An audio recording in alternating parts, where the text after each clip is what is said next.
Like I went from being around Panathinaikos, which was like a Champions League, like Europa League team, and then like went from there to a JC in California. So it was a big standard, and obviously I was very frustrated personally because I'm like, what am I doing? I was just like in the locker room with guys who have played in the World Cup, and now I'm in the locker room with guys that like, just not at that level.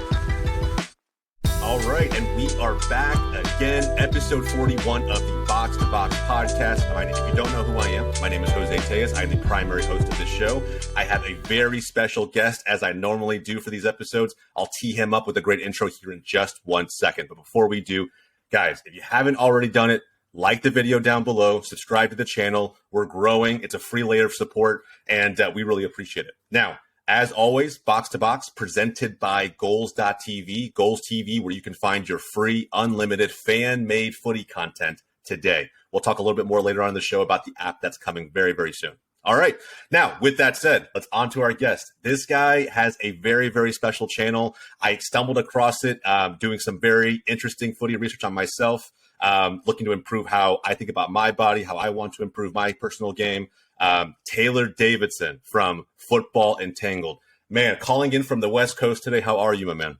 Yeah, doing fantastic, Jose. How are you? I'm doing well.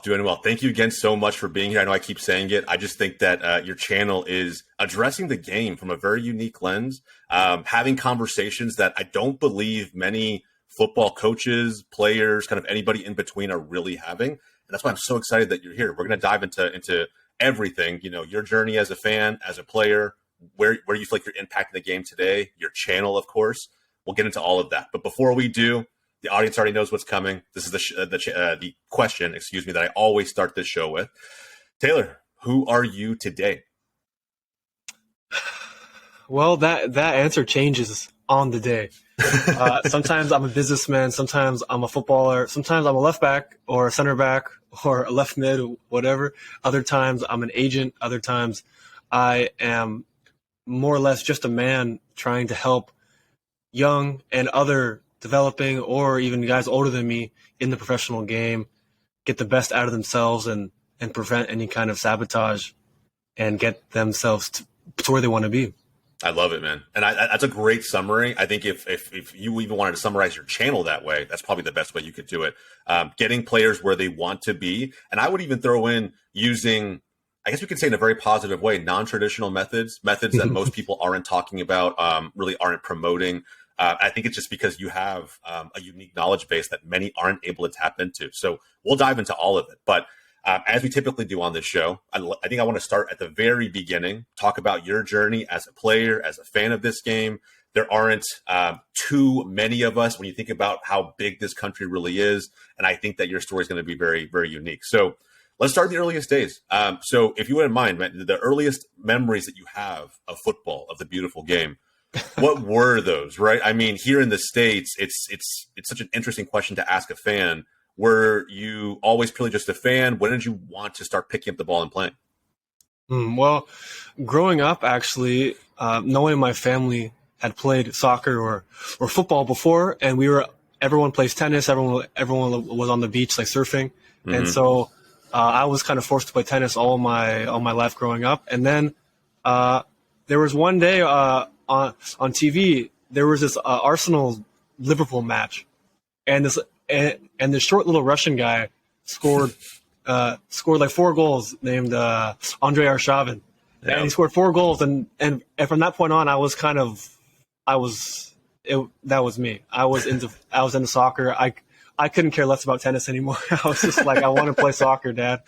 And at first, like all my aunts and uncles, grandpa, not very happy, but perseverance and passion, and they kind of saw it eventually. Yeah. I love that, man. So you dropped the tennis racket for a pair of football cleats or boots. When did I'm really kind of curious, because I think it's interesting when a child in a family becomes a fan of something that is kind of niche in their family. Your parents didn't have any strong playing background or anything. So when did they kind of jump on board with you as a fan? Have they yet? Yeah, I think there was a moment where I was about like 14 or 15 where there was one of those of my team photos, like in the Hmm. beginning of the season, and they just saw this huge, ginormous smile on my face with the ball in my hand, and from there on, my dad was like, okay, I get it, Yeah. and this is him. Yeah, man, seriously. It's so unique to my own journey just because I'm almost the exact opposite. Like generationally, football just kind of runs in our family and Hmm. the clubs that I support, you mentioned Arsenal. I'm a massive Arsenal fan, massive Barcelona fan. And the Barcelona fandom, I had no choice. That's the one club that our family supports. And when I was born, it's like here, they handed me a jersey, a kit, I was locked in. But you got to form that fandom on your own. So in the earliest days of you being a fan of this game, who were you really flocking to, either at the club level or maybe individual players? I'd have to say guys like Jack Wilshere, guys like Mm, Cesc Fabregas, Robert Van Persie, Alex Song, uh, Vermaelen, old center backs for Arsenal. These, these yeah, these man. these guys. I mean, like Abu Dhabi, all these guys. I mean, like Santi Cazorla is like probably one of Dude. my is Whew. probably one of my like probably one of my favorite players of all time. Even though like I'm a tall guy, like center back guy, and he's like a short little like center mid. But anyways, and even someone like Per Mertesacker, Yeah. just a great As slow player. as slow as he is, yeah, 100%. Yeah, I I know. love that, man. So big Arsenal guy, man. This is gonna be a great show. This is gonna be a great show, 100%. Mhm. Yeah, man. I think you fell in love with Arsenal at a very pretty decent time, right? I would say that this is probably like circa 2007 to 2011, 2012, somewhere around Yeah, there. 2005, 6, 7, 8. Yeah. I love that, man. Awesome. So great time to be an Arsenal fan. You're coming up, even though your family was very much a tennis family. So at what point does the fandom start scaling into you wanting to go out there and not just play, but play competitively? Mm. I would say the biggest moment in time is there was a day, I forget what day of the year, but I was about 13 years old and I was in the garage in the evening. Like in my garage, there was a place to kind of like use a wall to like pass the ball back Mm, and forth on, and I just kind of came to this like epiphany in my mind, like, okay, I want to do whatever is humanly possible to play in the English Premier League. And I kind of made like a promise to myself that I would do whatever it would take. And, yeah. and from that point on, uh, that's what I was doing. And everything in my life was kind of dictated in that direction. Yeah, and that's crazy, right? And I'm sure you knew back then, right? It's how difficult that path is going to be, not just on a path to pro, but on a path to arguably the biggest league in the world, where the beautiful game was born. I mean, it's such a lofty, ambitious goal. When you shared that goal with others and your family, your friends, whatever it may be, I'm just curious, what was some of that initial reaction? Honestly, Jose, I never shared that with anybody really. I mean, that was just something for me, and I knew other people wouldn't have this level of ambition. Yeah. Even though like nowadays everyone says they want to be like a pro in the Champions League, but how much do they actually mean it? Not so much. Yeah, because I And mean, you can say whatever words you want, right? But I think the actions really dictate exactly, that. yeah, 100%. Yeah, and so when you said you wanted to play in the EPL, when you think about the work that you had to put in, what did that mean to you? What were you doing, kind of week in and week out? Like, describe to me just how difficult that path really was as a player. Well, that's kind of where I guess the origin stories of the Football Entangled really started, where I became what I call the ultimate grinder, where I would just spend hours and hours in the garage or in the backyard, just doing drills and just hours and hours of ball work. Like 2 hours in the morning before school, waking up at like 6 a.m. Like like an hour after like team training in the evening. I just was like so bought into this idea of like hours, like putting more hours, more hours, more hours. And as most guys might know, over time, this shifted to where I realized, okay, I need to have more quality than just Hmm. hours on the ball. Yeah, 100%. Yeah, it has to, right? I think you have to go from all right.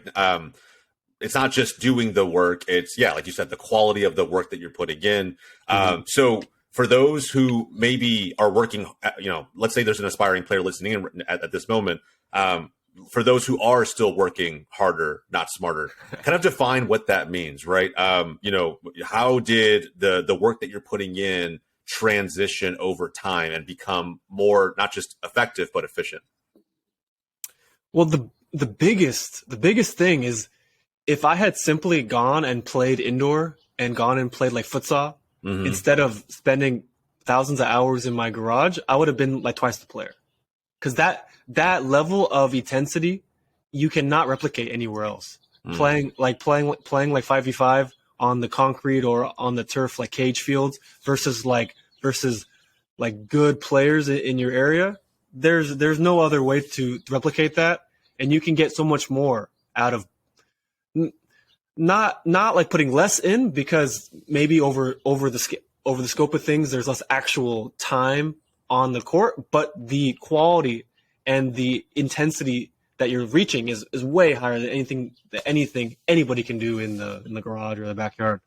I love that, man. And I think that you hear it all the time. You hear coaches say it all the time, right? I mean, how many coaches recommend that, teams or players go out and play indoor during the off season, right? When the season stops, find a way to keep getting touches to, even if you live in the cold northern states, go play indoor, go play futsal, whatever you have access to, go pursue those. But so many players, in my belief, and this was probably a case for, I would say 80 to 90% of players. When I was playing anyway, so many players are content with the 2 to 3 sessions they have a week for an hour and a half a piece, and that's really it. They feel like they have enough. They go to training 3 times a week. They play the games on the weekends, and the rest of it's just kind of allowing them to live a quote unquote balanced life, so to speak. What's the issue from your perspective with that mindset? Well, I think even that word balanced is so convoluted nowadays, where they say, like just in moderation. Well, like my mentality is like, just don't do things that are bad for you. Like they say, eat like candy in moderation, eat things in moderation. Well, just eat what's good for you and don't eat what's bad for you. It's like, it's not like more often than not, I see it as this kind of rationalization to keep these negative habits in their life. It's like, just if I watch one episode of a Netflix per week, or just one episode per night, versus just stop watching Netflix and maybe you can spend time doing the things that actually matter and improve your life, that supposedly you tell yourself you want, but your actions don't follow that up. Would you say that that's a weak mindset? I would say it's a weak mindset undercover, where they kind of are shielding themselves from reality, because they're basically like telling themselves these white lies that keep themselves in the same spot, kind of doing the same thing but under a different angle, even though it's the same results, right? Yeah, seriously. And you know what, when you say this, I don't know if you heard of this recently. I think I saw something on Twitter about it a couple days ago. But apparently Kai Havertz for Chelsea has come out and said that he switched, his regimen to something extremely healthy and professional a few months ago, and somehow it's thrown off his game. He's now gone back to the candy days and accumulating things in moderation, things that he used to have pretty regularly. He's got quite the sugar tooth, according to him. I don't know, if you were to come across an elite player with that type of mindset, they feel like they just kind of need it. I mean, how would you steer someone away? I'm personally kind of curious. Well, yeah, actually, so I saw that post. I think I made something about that on my story, kind of like a comment on that as well. And so here's the thing. It's like, so first of all, the word healthy is also very convoluted, because define healthy. Some people will say it means being vegan. Some people will say it means some people will say that it means being carnivore, et cetera, et cetera. And then there's bodybuilder types where it's all about your calories and your macros. There's thousands of different opinions of what is healthy. So in my opinion, obviously, we don't know exactly what this supposed dietitian is having or was having Kai Havertz do, but it's very likely that it was kind of a more of a mainstream calorie based fit your macros and not really focus on the quality of food and actually on the sourcing of food and the storage of food, which oftentimes I find is more important. Yeah. And also like what time of day, what kind of foods are being eaten. So, which is also very important. So there's a lot of other factors in there that it gets tossed under this umbrella of healthy. Yeah. And so for him also, there was a great line from a guy named Tommy John, who always says a happy donut is better than a sad salad. And so there's this idea that like emotional context of the food you're eating has a big impact on how it's digested and how it actually affects your body. So like you could emotionally love salad and then eat salad and you'll get good results. But like you could emotionally hate salad and then eat salad because it's healthy, but then have bad results. So that's kind of like one more layer on top of that, where like obviously if like Kai Havertz has this huge negative connotation with whatever he's being told to eat, and on top of it, it's not really, in my perspective, not really healthy, then of course it'll affect his body for sure. Yeah, it sounded like he really wasn't about it at all. It's like he tried something maybe a dietitian gave him. He gave it a few months just to say that he did it, and then he was waiting to kind of get back on whatever his old habits were, his old regiment was, and it's just like it reminds me of the whole Marshawn Lynch Skittles thing, right? Just having Skittles at halftime to keep you going, and I don't know. It's just really interesting, right? How I know I personally couldn't do that. I personally, as a player, couldn't really put many things into my body anywhere near game time or matches just because it's how I am. I don't like to have anything in my stomach. But I think everybody's so different. But anyway, I think we'll definitely touch on some of your philosophies around how players can think about their body and what they put into it and some of these things later on in the show. But going back to your come up as a player, I'm really kind of curious. We talked about, some of the beginning and the earliest memories of football. How did that scale into, and then this is more on the competitive front, how did that scale into, I guess what came first? Was it college soccer or your time overseas playing? Yeah, so coming up, I played academy soccer here in California, like for West Coast FC, and then for Strikers Academy, and then also like for Nomads Academy down in San Diego. So I was there.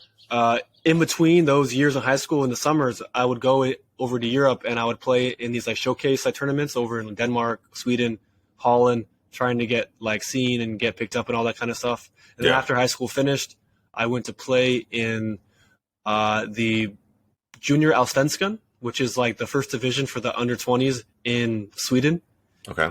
And so we were playing against all the big academies in Sweden that like their players were on like the U20 national team for Sweden and all that. I was there for about 6 months. Like a little bit more than like half a season. Okay. And then that team. So I was playing in like a smaller town in Sweden, and they like needed some help like for that season. And then I kind of moved on to going to Greece, and then I went to Greece. I had some trials at Panathinaikos, AEK Athens, like which are big clubs in Greece, and then I also played quite a bit at Kalithea, which is also in Athens, in the second division of Greek football. And so those were kind of my two big like stays in Europe in terms of soccer. And in Greece was where I fractured my foot. I had surgery in Greece. I came home, tried to rehab it for a few months, and that was my first kind of exploration into mainstream like physical therapy and seeing how it like what happens, how it goes through, what are the philosophies being used, what kind of paradigms are they under. And then I was kind of under a bit of pressure from my agent to get back to Greece like right away after the injury. And so I went back, kind of rushed my foot, and I refractured it. At the same time as the Greek government were having some big issues like with their finances, and so there was a lot of economic crisis over there. So my parents were like, "Okay, come home." Yeah. And that was when I started college soccer, and also, I mean, like had to rehab my foot again. And then actually fix the root cause of it and figure out, okay, why did it refracture? How can I do everything in my power to make sure this doesn't happen again. Yeah, that's interesting. And we'll talk about, kind of the rehab process for this, the refracture of that foot. But I'm really kind of curious. I think there are plenty of people who want to better understand how the footballing or soccer culture differs between, not just between, the U.S. and Europe, but even, between Sweden and Greece, right? Did you know, like, how much of a culture shock was there from that perspective when you got out there? Oh, huge difference, man. In Sweden, the football is much more technical in terms of like people just it's more quiet. There's not as much physicality. It's much more based on like who can play the pass the best, who can dribble the best, and there's much less of this aggressiveness that's in like Greek football.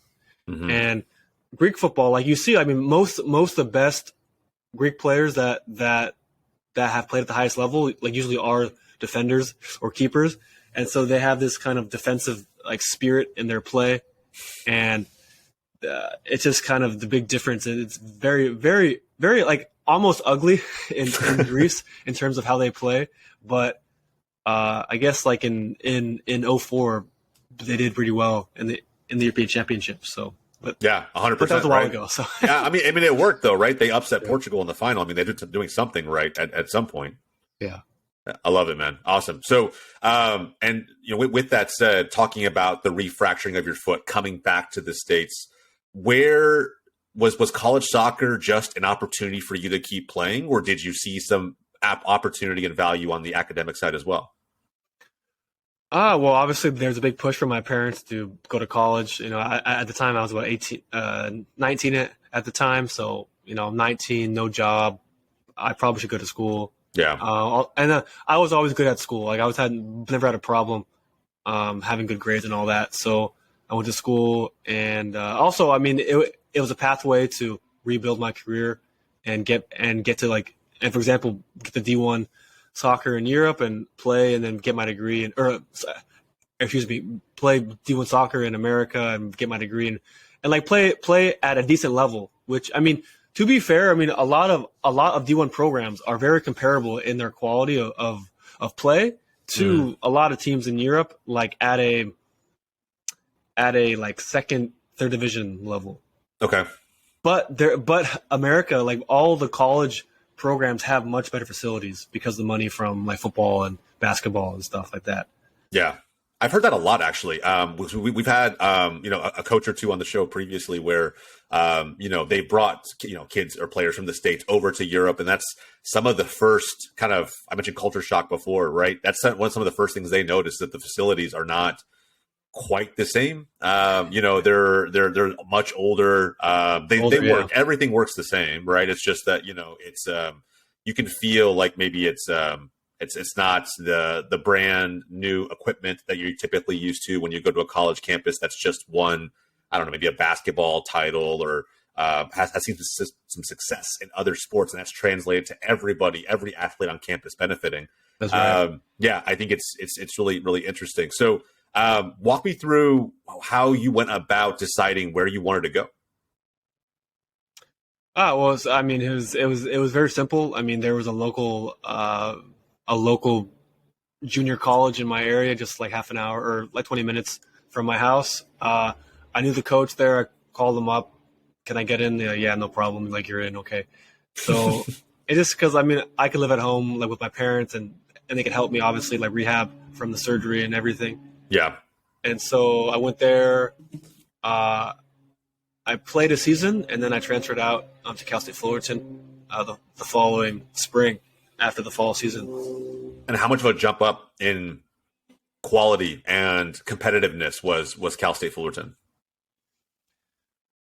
Well, the funniest thing is, my kind of story is like I went from being around Panathinaikos, which was like a Champions League, like Europa League team. And then I went from there to a JC in California. Mm-hmm. So it was a big standard. And obviously I was very frustrated personally, because I'm like, what am I doing? I was just like in the locker room with guys who have played in the World Cup. And now I'm in the locker room with guys that like, just not at that level. Yeah. And so that was a big culture shock, having to figure out, okay, at that level, like you have to play differently. Because oftentimes it's a big thing that some guys don't get is actually sometimes it's easier to play at a higher level because the players around you are better. The fields are better. The balls are better. Everything is better. And so you don't get kind of stuck into bad like situations. Like you don't get bad balls played to you. Everyone's talking. Everyone's communicating. So oftentimes it can be easier to play at a higher level. But there's a caveat, obviously, like you have to be able to perform. Of course. Yeah, exactly. But if you go to like a lower level, like a JC where the football is not very good, it's almost harder because you have to do more. You have to compensate for your teammates, and you have to do things that wouldn't happen at a higher level in terms of tactics and all that. But then going from that JC to Cal State Fullerton was also kind of like a big jump as well, because Cal State Fullerton is a school that is very prized on playing, and is kind of very different from most colleges in terms of how they play, and being very focused on keeping the ball, possession, opening the field, because Cal State Fullerton has one of the best stadiums in the country. Yep. And it's a huge field. Like the actual size of the grass is actually bigger than most fields in college, like wider and longer. So all that space, you have to use it.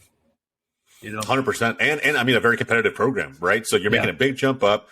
You mentioned, having to compensate for, I can imagine you would probably even at times feel like you were playing multiple positions at the same time, right? Just kind of doing whatever you can to make the ball work and to get the results. But jumping into Cal State Fullerton, that had to feel a little closer to not just where you were used to, but closer to where you wanted to be, right? So, and I know that just, I guess quick spoiler alert for anybody, right? This is where the injuries kind of, come back into play a little bit. But, what was the experience like, not just transferring over, but then getting acclimated to a bigger school, more students, higher quality players, that whole experience before you got to a point where you started creating content? Like, what was the Cal State Fullerton experience like? Mm-hmm.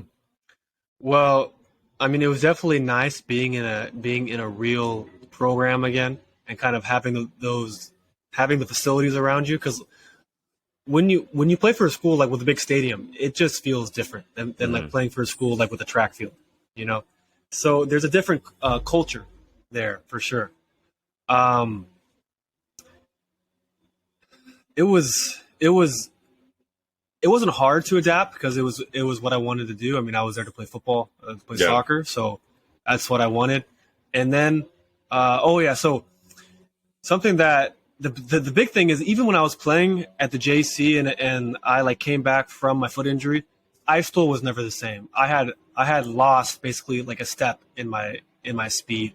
I like at the time I was so frustrated because of that, because I was at that level, but also I was so extremely frustrated that my body just didn't do what my brain was telling it to do. That I knew I could do it because I did it like a year ago in Europe, And so with that said, I had to even more lean into my intelligence and lean into my like tactical knowledge of the game to compensate for my lack of speed and power that I had lost from this foot injury. And as we'll cover later, we'll see how important the foot is for performance, and how the foot can almost dictate how all the muscles across the whole body work. But and then going to Fullerton, I still wasn't really playing anywhere near my best. My body still had so many issues, but I could make it happen just because I knew how to play soccer. I knew how to, play the game, and I was smart, and I had experience that most guys there would or didn't and will never have. So I had to compensate in that way. Like there were games for Fullerton in the playoffs where I would cramp up in the warm up in my hamstrings. Wow. And I'm like that shouldn't happen. Like I'm a young, healthy man who's playing like D1 athletics. Like why? This is not okay. And so that was one more thing in my journey where I'm like, okay, I need to fix this. And so like Fullerton was a big growth period because there's high expectations, high levels of care, and my body wasn't really following that. and I had to fix things and change things up all the time. Yeah, that's crazy, right? Like just to think about, you mentioned right, you're in the prime of your life. You're very athletic. I imagine you don't have any habits that are self-detriments to you, right? Like, at least not in a really big way, not where it would impact your career. I mean, you hear about, certain players, even pros, right, who, if they're cramping up, it's because of their lifestyle off the pitch. But outside of that, like there's just, when you're in the prime of your life, there's very few things where a warm-up could cause your body to be aching or feeling it in a way that just it shouldn't. So a huge growth period for you at Cal State Fullerton. Did these red flags that were slowly popping up with your body, was that kind of in your mind, I wouldn't say the start of the end for your playing days, but the start of a transition into something closer to who you are today? Well, I'm still playing. Don't worry. I'm still playing. But yeah, so this kind of time at Fullerton was a really big evolution of myself, multiple levels of evolution, because so like later on in my career at Fullerton, I had ACL tear. And so that was a big period where, okay, now I'm out for a year. Now I'm out for 9 months, 12 months, 15 months. I'm missing this. I'm going to miss the fall season. Yep. I have to go back to the drawing board. I have to toss out everything that I thought was working, because obviously it's not working. My body just collapsed under my own weight. No one pushed me. No one tackled me. My ACL tore on its own. That should never happen. That should never happen to any human being. And nowadays it happens way too often. And so I'm like you're mentioning, like the lifestyle stuff. Cal State Fullerton was where I realized that maybe I need to be outside in the sun more often. Maybe being in my apartment playing Xbox or on the PC is not a good idea for me. And I mean, I'm sure, as you know, most soccer players have a habit of like playing FIFA. Of course we do. Like, we love FIFA. Why not? I get it. Yep. I get it. Yep. I play FIFA for more than I play FIFA for more hours than I care to count. Okay. I was a legend at the manager mode and doing all that stuff and like Ultimate Team and everything. And looking back, if I had spent half that time just going for a walk in the sun outside and maybe doing some training that actually helped me become athletic, I could have had way different results. Yeah. And it's easier said than done, right? Yeah. I mean, like you mentioned FIFA, it's such a cultural bridge for so many fans who come into this game. FIFA's opened the door to so many fans who never really watched soccer or football previously, and this is how they got brought into the game. But I think you made a good point right there. Habits are your lifestyle, your habits dictate how your body feels, not just how it looks. It dictates how it reacts situationally to whatever you're going through. So as you continue to keep playing and you start thinking you have this downtime now with your ACL tear, which I can only imagine you probably were driving yourself crazy at first. I know I would have been, but you have a little bit of downtime now. You're thinking about what your body needs to do to recover.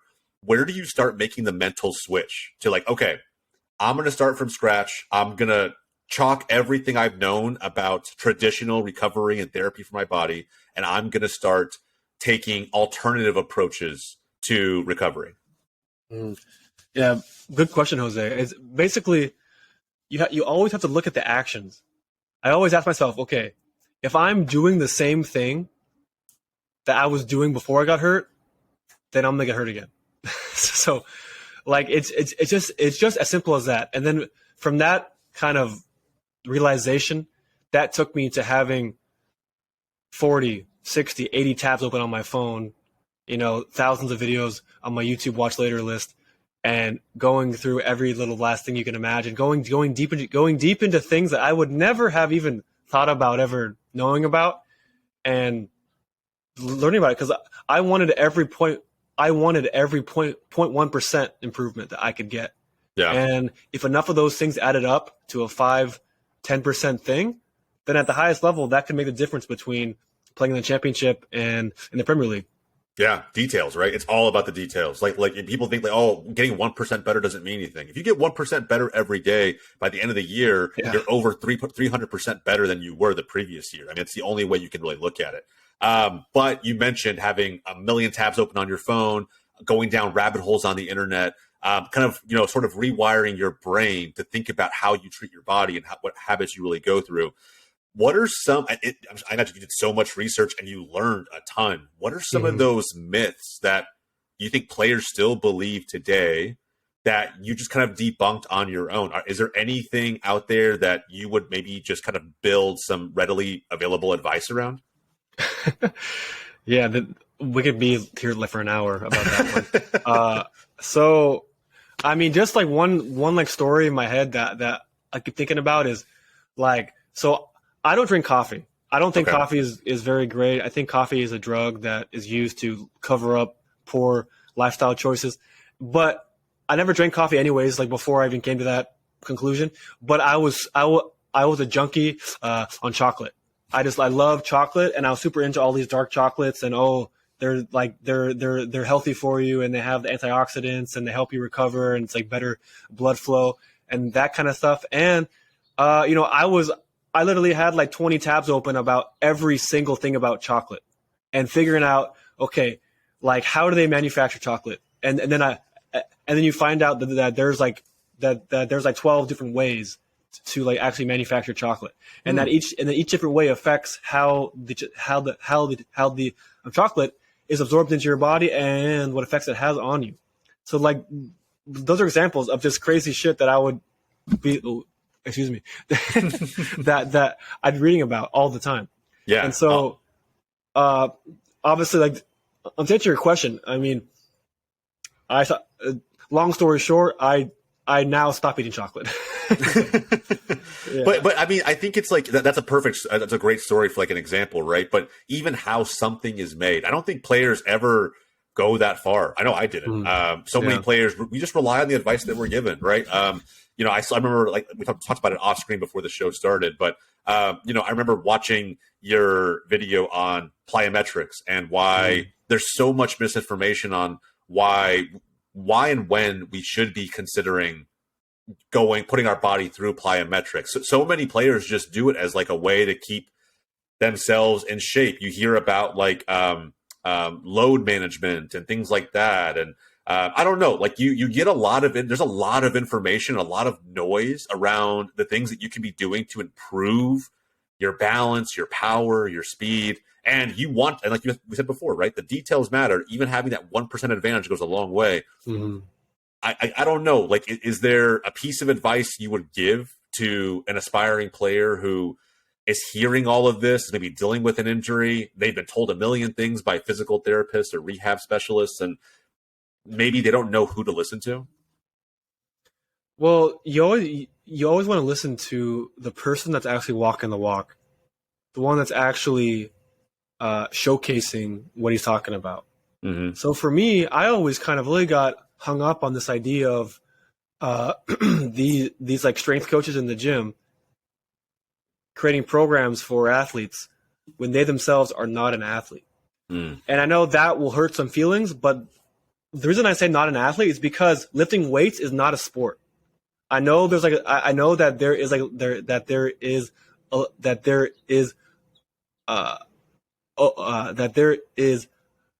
Olympic weightlifting and all that, but in my opinion, it's not a sport.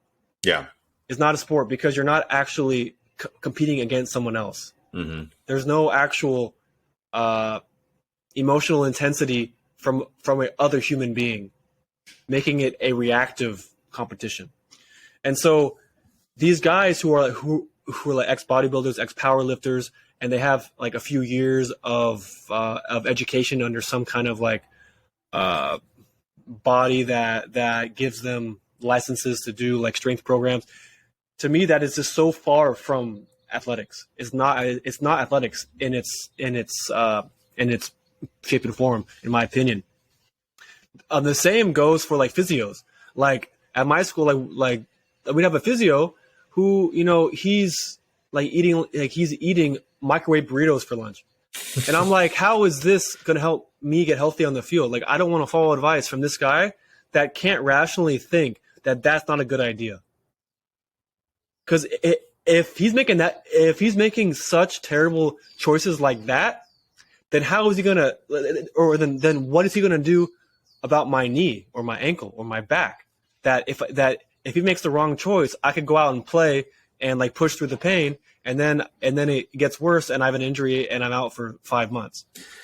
Yeah, I mean, even one bad piece of advice, right? And it's all it really takes for someone who already doesn't maybe have the best information around them for whatever reason, the quality of coaches, the accessibility to higher quality physios, or whatever the case may be. If you don't have those things, you're just listening to whatever somebody's telling you, and it could be flat out terrible advice, not because they don't know better, but because, like you said, they're not just talking the talk; they need to be able to walk the walk. So let's scale that up into where you are today. And, you started creating content in 2020 and kind of building a lot of strong messaging around a lot of the topics that you've already brought up on the show today.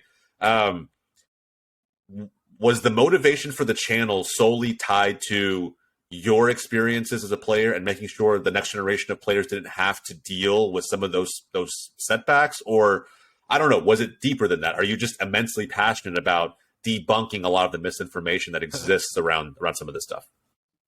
Well, my mission is just to wake up the football world one player at a time. That's kind of my mission statement that I put out from day one.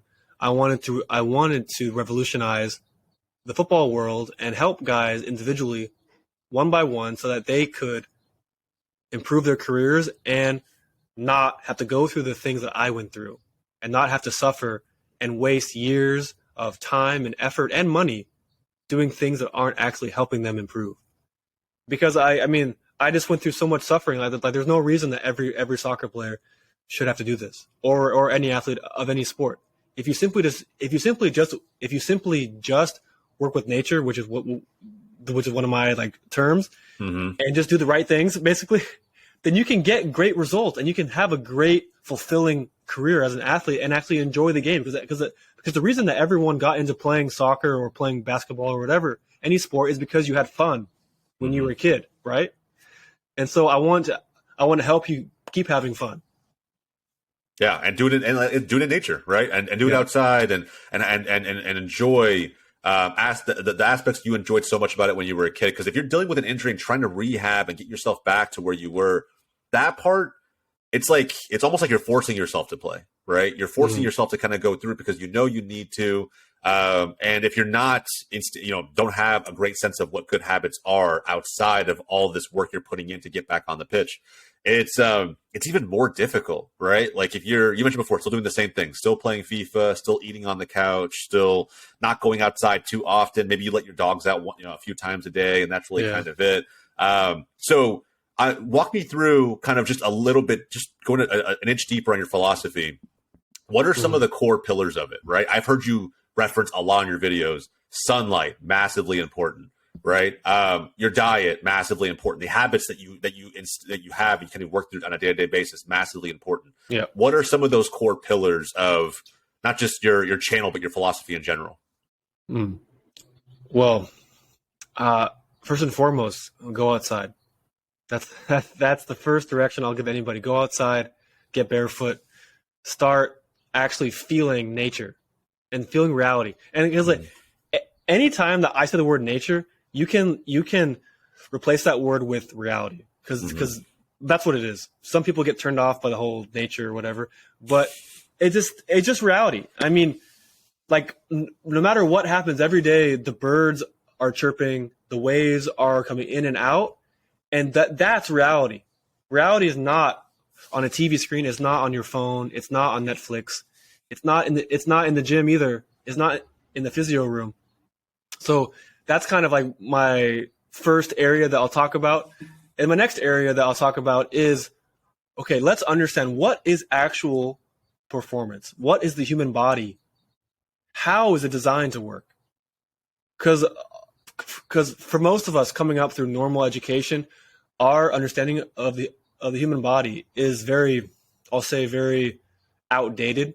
Because it's very well known that any kind of information in textbooks in schools is about 20 to 30 years behind the most recent research in the field.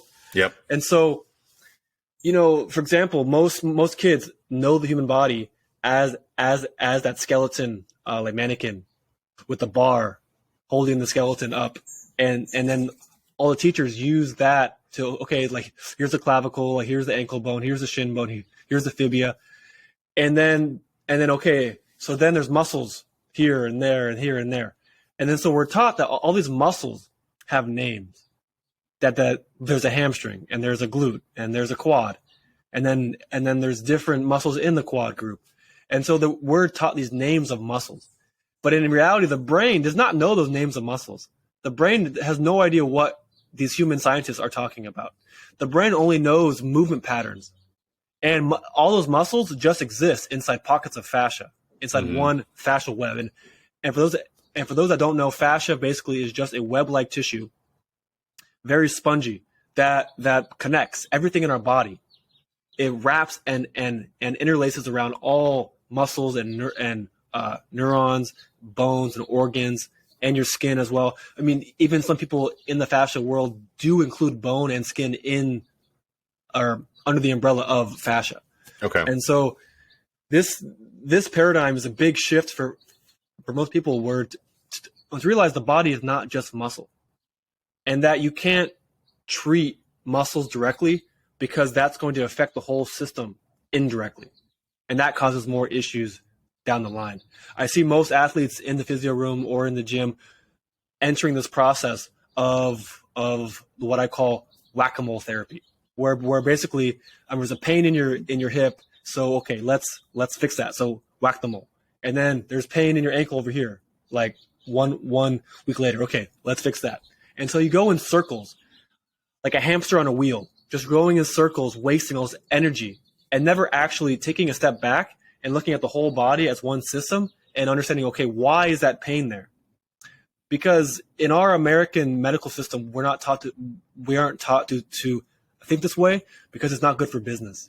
If you actually fix your illness and don't come back for the medication or surgeries, then the doctors don't make very much money. So that's just a reality of the normal healthcare system that has obviously spread into sports performance and like sports science, because just that mentality is how everyone is taught in the normal systems in college and the like.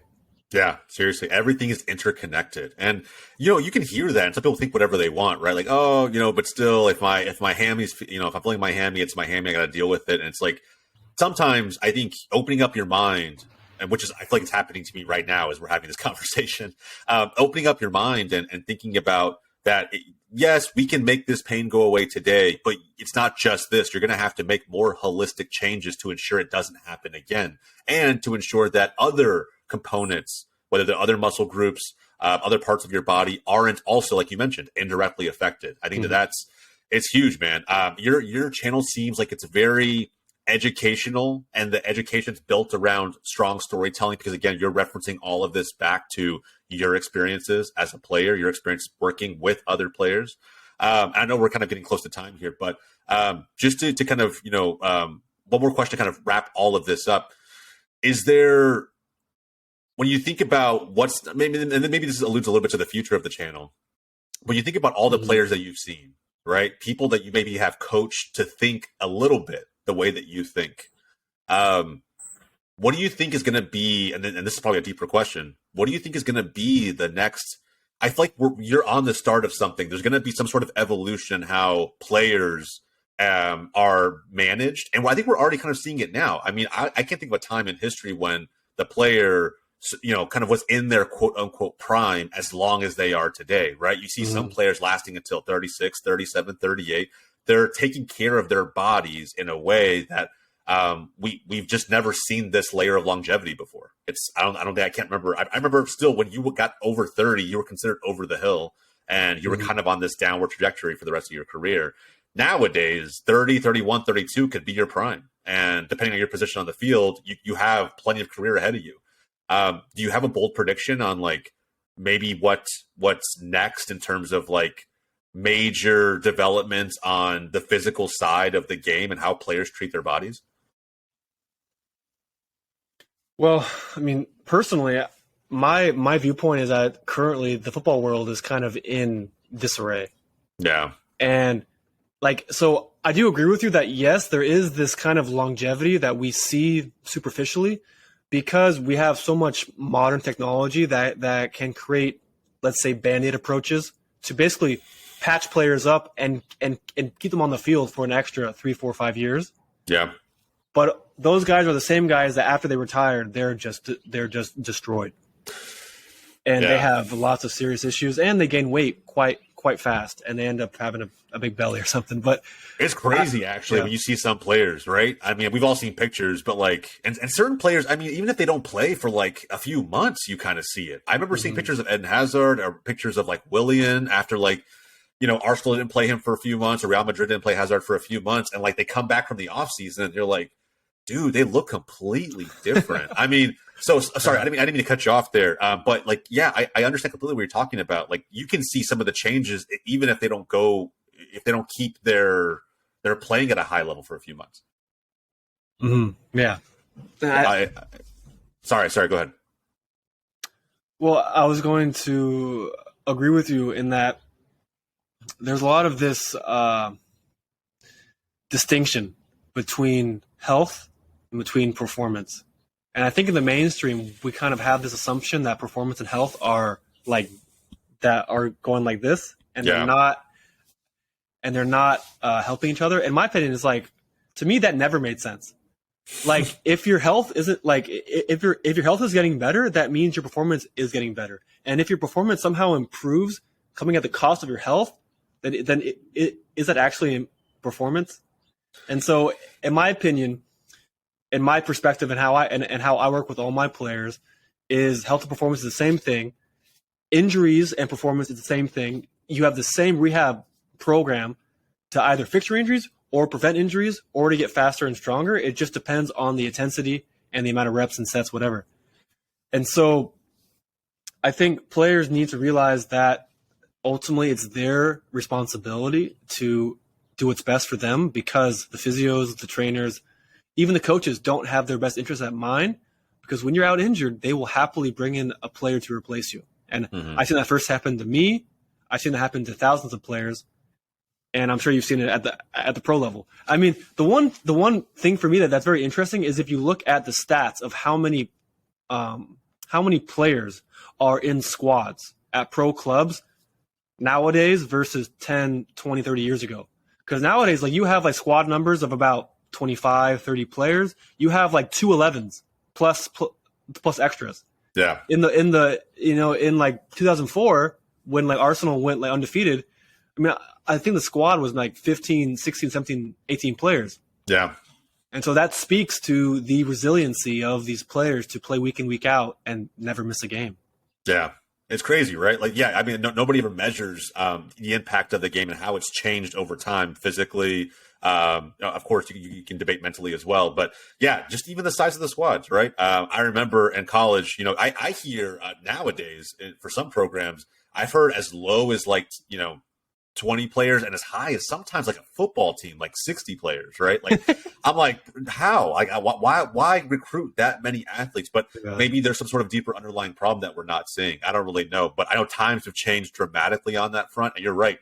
I don't think any coach or program will hesitate to replace you because it's just easier, maybe a better investment than trying to build you back up to where you once were. And maybe it's because, like you said, maybe they don't understand how to. Maybe they don't understand the best methods of doing so. So before we wrap up, Taylor, if anybody is dealing with, maybe there's a player out there who wants to learn a little bit more about your philosophy, how you approach the game, maybe they want to get in touch. Is there a best way to do that? Should they start with your channel first? Well, there's a few different places you can go. Our YouTube, Football Entangled, has a lot of videos with a lot of like free information. Our Instagram has hundreds of hours of free content that you can go through until the night's over and just go through for hours. On my website, we have a like beginner course that just costs $5 that gives you like a sample workout to start doing and a bunch of lifestyle recommendations and like protocols and a lot of knowledge to help basically unbrainwash you from the mainstream, from the matrix, and get you thinking in a way that actually helps you and getting you to a place where you're actually making micro investments in yourself that will lead to long-term gain that I hope every person here should be on the same path. Yeah, they should. They should be aspiring to be if they're not on it, right? So That's right. I agree wholeheartedly, man. Ton of free content there. A way to, I think if you want to go, to the full 9 yards, right? There's probably a way to get in touch with Taylor there as well. Yeah, for sure. A lot of ways to change how you see the game and how your body physically approaches the game. Taylor, man, thank you so much for jumping on the pod today, man. I really appreciate it. I think there's so much value for any aspiring player, any aspiring coach, or just a footy fan in general who wants to be in better shape, love the way that they feel, love the way they approach life, to take from this episode.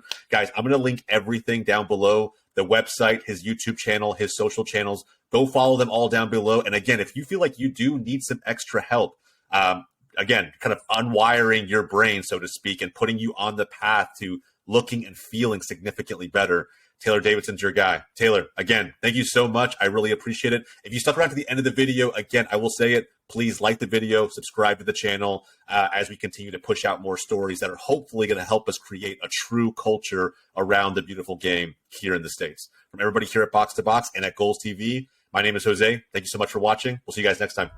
All right, guys. Thank you so much. Thank you, Jose.